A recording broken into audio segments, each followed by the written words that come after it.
سے بڑا علمبردار ہے اور مغربی تاریخ کا سب سے بااثر فرد سمجھا جاتا ہے۔ گزشتہ 2 عالمی جنگوں میں کراؤلی برطانوی اور امریکی خفیہ ایجنسیوں کے لیے جاسوسی کرتا تھا اور اس کی شہرت شیطانی نظریات اور غیر اخلاقی لائف سٹائل کی وجہ سے زیادہ رہی۔ اسے عالمی میڈیا نے دنیا کا بدترین ذہن رکھنے والا شخص قرار دیا۔ 1904 میں جب وہ مصر میں مقیم تھا، اس نے وہاں دی بک آف لا کے نام سے ایک کتاب لکھی۔ کراؤلی نے یہ دعویٰ کیا ہے کہ جب اس نے یہ کتاب لکھی اس وقت اس کے جسم پر لیم نامی بدروح غالب تھی۔ اس کا کہنا ہے کہ لیم مصر کے کانے دیوتا ہورس کا پیمبر تھا۔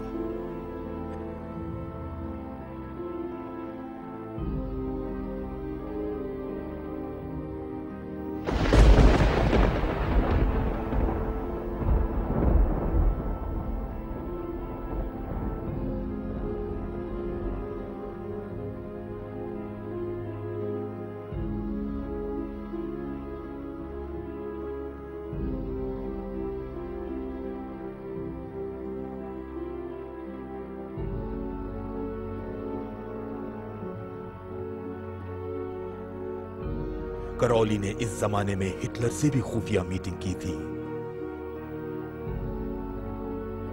نئے مذہب سیٹنالوجی کے بانی کے بیٹے رونڈ ہیبرٹ جونیئر کا کہنا ہے کہ جس پراسرار شخصیت نے ہٹلر کو جادو کے منتر بتائے تھے اسی نے میرے والد کو بھی تعلیم دی تھی۔ کئی مصنفین کا کہنا ہے کہ ایک آنکھ والے دیوتا کی کتاب بک آف لا نے ہٹلر کو بہت متاثر کیا تھا۔ ہٹلر نے 1938 میں لکھا تھا کہ اس نے اینٹی کرائسٹ سے ملاقات کی تھی۔ وہ بہت ظالم اور گستاخ تھا جس سے مجھے بھی خوف محسوس ہو رہا تھا۔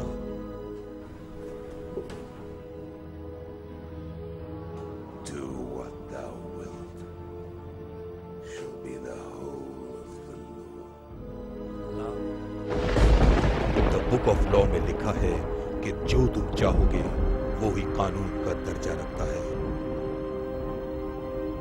اس کتاب کا پیغام یہ ہے کہ قارئین خدا کو بھول جائیں اور کسی بھی عمل کا کوئی نتیجہ نہیں ہوتا۔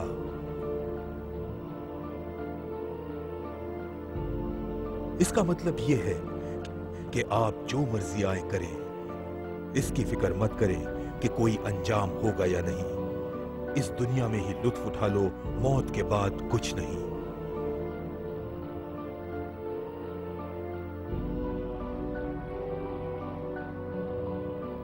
اس بات کو ذہن میں رکھیں کہ ایلیسٹر کراؤلی کو فری میسن سوسائٹی کی جانب سے 33واں لیول دیا گیا تھا، جو اس خفیہ تنظیم کا سب سے اونچا درجہ رکھتا ہے۔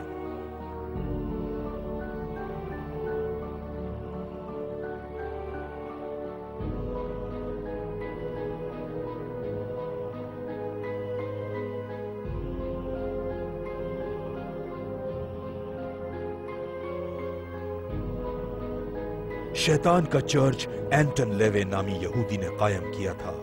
اینٹن کی شیطانی بائبل کراؤلی کی بک آف لا سے ماخوذ ہے۔ شیطانی بائبل میں سب سے اہم یہ نقطہ بیان کیا گیا ہے کہ انسان کو مکمل سیکولر زندگی گزارنی چاہیے۔ خدا کی ذات سے انکار اور قیامت کے بعد زندگی سے انکار بھی اس کے سنہری اصول ہیں۔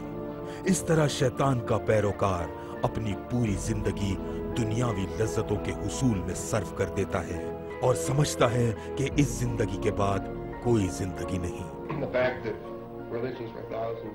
ہزاروں سال سے مختلف مذاہب لوگوں کو ہدایت دے رہے ہیں کہ یہ کرو اور یہ نہ کرو۔ سب کچھ ایک خاص شخص کے اشارے پر ہوتا رہا ہے۔ ہم شیطان کے پیروکار ہیں، لیکن ہم بھی یہ محسوس کرتے ہیں کہ جو شخص خود اچھا ہے وہی دوسروں کے لیے اچھائی کا سوچ سکتا ہے۔ اس حوالے سے ہماری سوچ یہ ہے کہ سب سے بڑا گناہ اپنے آپ کو دھوکہ دینا ہے۔ ہمارا مذہب بہت خود غرضانہ ہے۔ ہم لالچ، خود غرضی اور نفسانی خواہشات کو درست سمجھتے ہیں کیونکہ یہی انسانی فطرت ہے۔ ہم نے ایک کام کیا ہے کہ ہم نے روایت کو الٹا چلا دیا۔ ہم نے لوگوں میں ہچکچاہٹ ختم کرنے کی کوشش کی ہے۔ میں کسی بھی جنسی خواہش کو پورا کر سکتا ہوں اور اس طرح کی حرکت کرنے میں شرمندہ نہیں ہوتا، اور نہ ہی مجھے اس بات کا خوف ہے کہ جرگہ یا اخلاقی کونسل میرے خلاف کیس کرے گی۔ ہم یہ چاہتے ہیں کہ انسانوں کو اپنی پسند کا ہر کام کرنے کی آزادی ہونی چاہیے۔ اگر کوئی لڑکی اسقاط حمل کرانا چاہتی ہے تو اس میں کسی قسم کی رکاوٹ نہیں ہونی چاہیے۔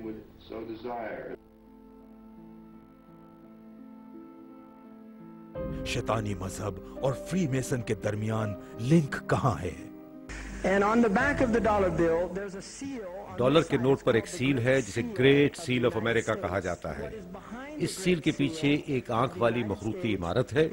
یہ میسونک پروجیکٹ کو ظاہر کرتی ہے، جس میں لکھا ہوا ہے نووس آرڈو سیکولرم اور پھر اینیوٹ اوچیپٹس، یعنی ان کا خدا ان سے خوش ہے۔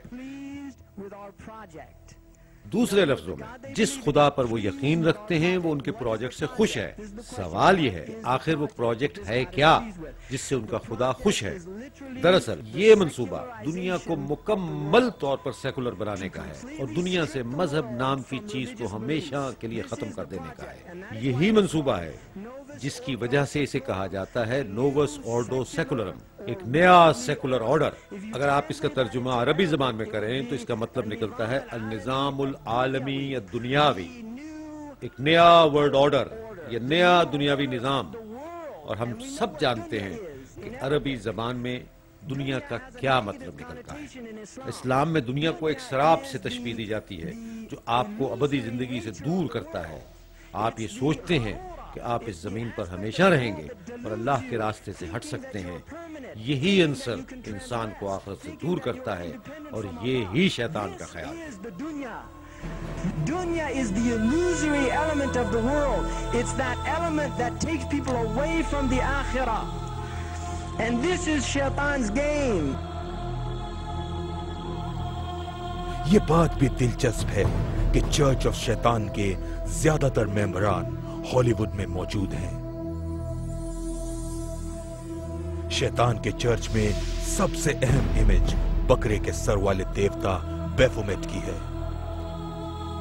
بیفومیٹ کی بدروح کو شیطان کے سینگوں والے ٹورن سے اجاگر کیا جاتا ہے۔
کیا شیطانی مذہب اور عالمی لیڈروں کے درمیان کوئی لنک موجود ہے؟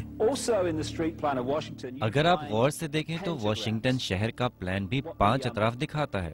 نازیوں نے اپنے نشان سواسٹیکا کو الٹا کر دیا اور اس طرح سے اپنے منفی انداز کو واضح کیا۔ شیطان کے پجاری اس کو الٹا اشارہ قرار دیتے ہیں۔ ان لوگوں نے پینٹاگرام کے ساتھ کیا کیا؟ انہوں نے اس کو الٹا کر دیا اور وہ نیچے کی طرف اشارہ کرتا دکھائی دیتا ہے۔ اسی طرح سے فاختہ کا اشارہ بھی استعمال کیا گیا۔ فاختہ امن اور پیار کا علمبردار سمجھا جاتا ہے۔ اسی اشارے کو الٹا دکھایا جائے تو اس کا مطلب ہوگا موت اور تباہی۔ ہمارے پاس 2 پینٹاگرام ہیں۔ اوپر والی کیپٹل بلڈنگ کی طرف اشارہ کرتی ہے اور نیچے والی وائٹ ہاؤس کی طرف۔ یہ جارج واشنگٹن ہے۔ گزشتہ صدی میں ان لوگوں نے سوچا کہ ان کے پاس جارج واشنگٹن کا اچھا مجسمہ نہیں ہے۔ بجائے اس کے کہ کوئی امریکی اس کا مجسمہ بناتا، انہوں نے اٹلی سے مجسمہ درآمد کر لیا۔ جب یہ مجسمہ امریکہ آیا تو لوگ اسے دیکھ کر حیران رہ گئے۔ یہ جارج واشنگٹن ہے جو امریکہ کا پہلا صدر تھا۔ اس کا آدھا دھڑ ننگا دکھایا گیا تھا۔ اس مجسمے کا ایک بازو اوپر کی طرف اور